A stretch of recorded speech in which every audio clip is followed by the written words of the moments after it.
کپڑا ٹخنوں سے نیچے رکھنے کا شرعی حکم۔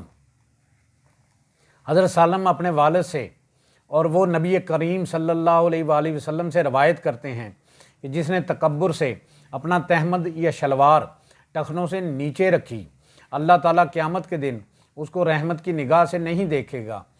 انما الاعمال بالنیات، یہاں تکبر کا خاص ذکر ہے۔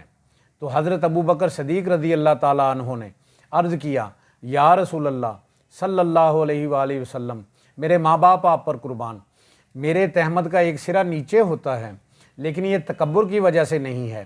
تو رسول پاک صلی اللہ علیہ وآلہ وسلم نے فرمایا، تم ان میں سے نہیں ہو جو تکبر سے ایسا کرتے ہیں، ان کے لیے یہ حکم ہے۔ امام ترمذی روایت کرتے ہیں، حضرت عبداللہ بن عمر روایت کرتے ہیں کہ رسول کریم صلی اللہ علیہ وآلہ وسلم نے فرمایا، جو شخص تکبر کی وجہ سے اپنا تہمد نیچے رکھتا ہے، قیامت کے دن اللہ تعالیٰ اس کو اپنی نگاہ رحمت سے نہیں دیکھے گا۔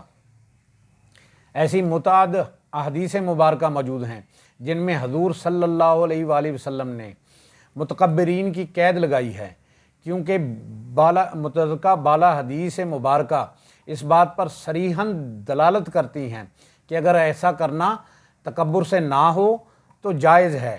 علماء اور محدثین اکرام بھی جواز کے قائل ہیں۔ آج کل بعض لوگ کسی بھی معاملے پر ایک آدھ حدیث کو پڑھ کر دوسروں پر فتوے لگانا شروع کر دیتے ہیں۔ انہیں چاہیے کہ محض کسی ایک حدیث کو دین کل سمجھنے کی بجائے اس موضوع پر دیگر سینکڑوں کتب احادیث کا بھی مطالعہ کریں۔ سینکڑوں احادیث ایسی بھی ہیں جو کراہت، کراہیت اور جواز دونوں پر دلالت کرتی ہیں۔